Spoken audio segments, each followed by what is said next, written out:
آپ کے اس میڈیا کے ذریعے سے متوجہ کرنا چاہتے ہیں کہ ان چیزوں میں جو بیاض ہے یا لوگوں کو لگ رہا ہے کہ ہمارے ساتھ ظلم ہو رہا ہے، وہ آپ اس رویے کو چھوڑ دیں.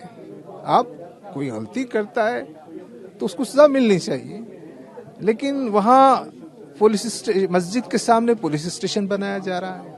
پولیس اسٹیشن کی ضرورت تو سارے سماج میں ہوتی ہے جہاں کرمنلز ہوتے ہیں، جہاں پہ کرائم. وہاں پر جیسے پولیس چوکی کا اس لیے بنانا ضروری تھا کیونکہ وہاں پر جو بتا رہے تھے آس پاس میں کوئی چوکی نہیں تھی، پہلی بات. دوسری بات یہ ہے جو جس طریقے سے صفی اویسی صاحب نے کہا ہے کہ یہ وقف بورڈ کی زمین پر ہی اس چوکی کو بنایا جا رہا ہے، تو ضلع مجسٹریٹ یا ضلع ادھیکاری نے بھی کہا ہے کہ اس کے مطابق کوئی بھی ایسے کاغذات ہمارے سامنے پیش نہیں کیے گئے ہیں جس کو ہم یہ کہہ دیں کہ وقف بورڈ کی زمین ہے. پیش کرنے کا کون موقع دے گا؟ آپ دیکھیے کہ وہاں کے رہنے والے گرفتاری کے ڈر سے بھاگ رہے ہیں، اپنی دکانیں بند کر رہے ہیں، اپنے گھر بند کر رہے ہیں، اور پولیس کے ایک ہراسمنٹ وہ محسوس کر رہے ہیں. اب ایسے موقع پر کس میں اتنی ہمت ہے کہ پولیس میں جا کر کہے؟ تو پولیس کو اگر آ کے نہ کہیں، اگر ان کو ریکارڈز مل جائیں. سر ایسے موقع پہ ہی تو لیڈرز کو سامنے آنا چاہیے، کیونکہ چلیے ٹھیک ہے مان لیا ہے کہ وہ لوگ پریشان ہیں اور ڈرے ہوئے ہیں، تو ایسے موقع پہ ہی تو لیڈرز کو سامنے آنا چاہیے، کندھے سے کندھا ملانا چاہیے، آپ لوگوں کو آگے جانا چاہیے.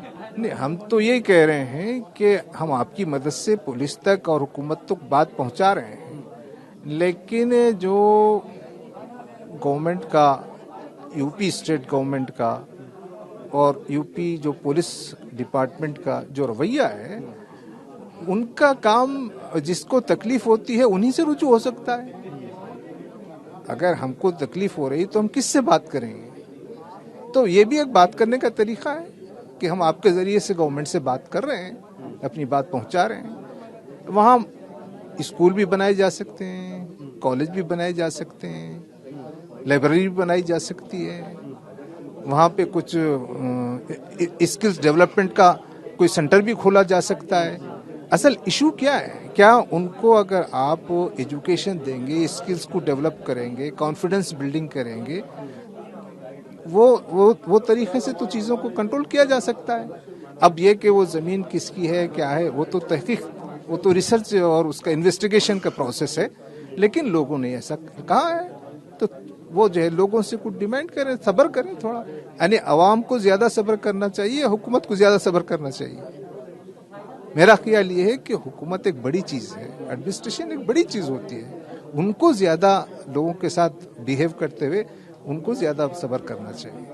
شکریہ بات کرنے کے لیے. تو آپ تھے ملک صاحب جنہوں نے بے باکی سے اپنی بات رکھی اور یہ بھی کہا ہے کہ جو ایڈمنسٹریشن ہے اس کو تھوڑا سا چوکی بنانے کی جلد بازی سے پہلے کاغذوں کی چھان بین کرنی چاہیے تھی. جماعت اسلامی ہند کی طرف سے 2025-2026 میں پیش ہونے والے بجٹ کو لے کر کچھ سجھاؤ دیے گئے ہیں. اس پر ہم سے بات کرنے کے لیے پریزیڈنٹ صاحب ہیں محمد سید صاحب. سر کس طریقے کے سجھاؤ آپ لوگوں کی طرف سے کیندر سرکار کی فائنانس ڈپارٹمنٹ کو دیے جا رہے ہیں؟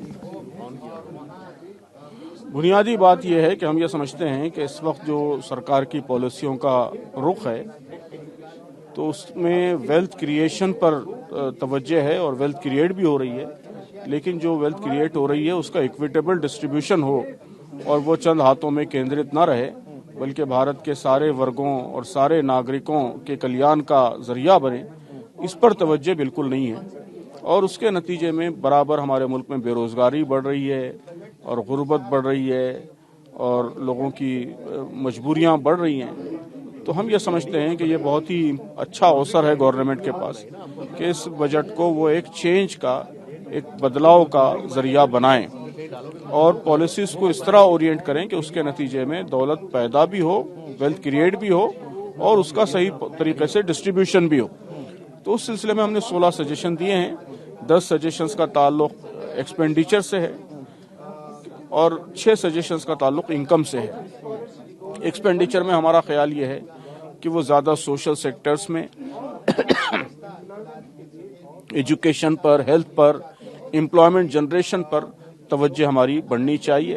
تو ہم نے یہ سجیشن دیا ہے کہ Mahatma Gandhi national rural employment guarantee scheme اس کا پرانا جو بجٹ تھا وہ بجٹ بحال کیا جائے، اور اسی قسم کی ایک اسکیم اربن پور کے لیے، شہری بے روزگاروں کے لیے لانچ کی جائے۔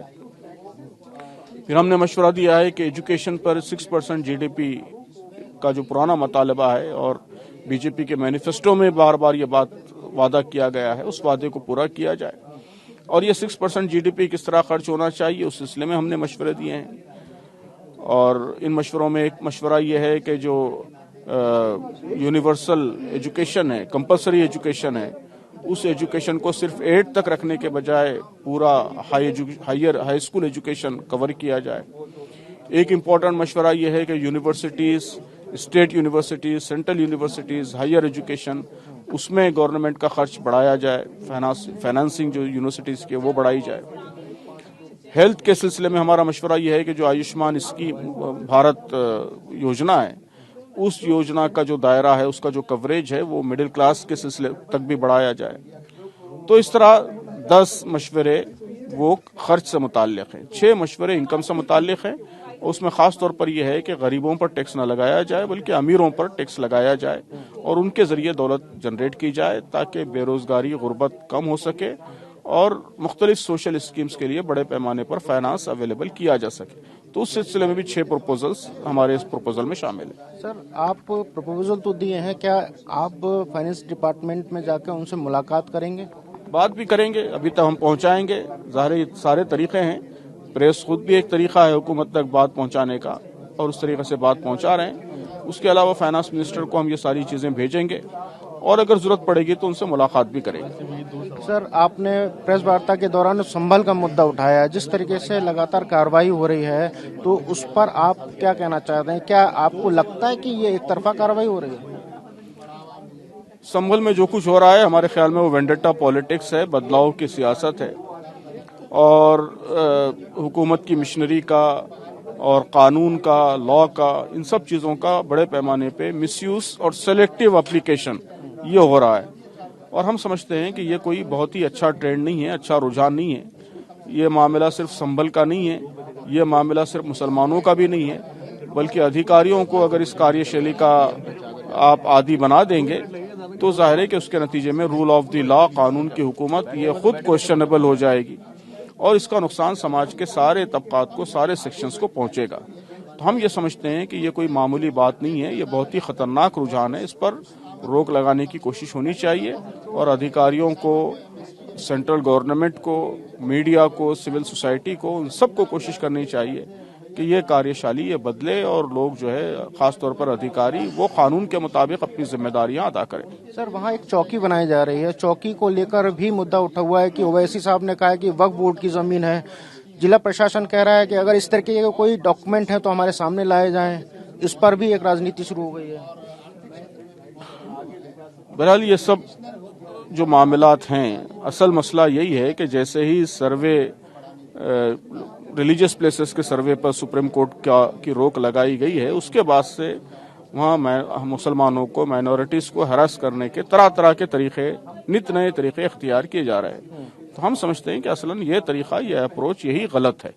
باقی جو انڈیویجول معاملات ہیں وہ تو ایک بہت ہی تفصیل طلب ہیں، وہ تو قانون دیکھا جائے گا، ریکارڈ دیکھا جائے گا، لیکن اصلاً یہ کہ راتوں رات جیسے ہی وہاں سروس پر پابندی لگائی گئی، اس کے فوری بعد سے جس طرح الیکٹریسٹی ڈپارٹمنٹ بھی ایکٹیو ہو گیا، اور کارپوریشن بھی ایکٹیو ہو گئی، کلیکٹر بھی ایکٹیو ہو گیا، گورنمنٹ کے سارے ڈپارٹمنٹس ایکٹیو ہو گئے، اور اس کے بعد طرح طرح کے کیسز یاد آنے لگے، 1978 کا کیس، وہ کیس 10-20 سال پرانے کیسز وہ زندہ کیے جا رہے ہیں۔ تو یہ اس سے ایک وینڈیٹا پالیٹکس کا ایک پورا پیٹرن بالکل کلیئر ہو کر سامنے آتا ہے۔ تو ہم سمجھتے ہیں کہ اصلاً یہ پیٹرن یہ زیادہ تشویش کا مسئلہ ہے۔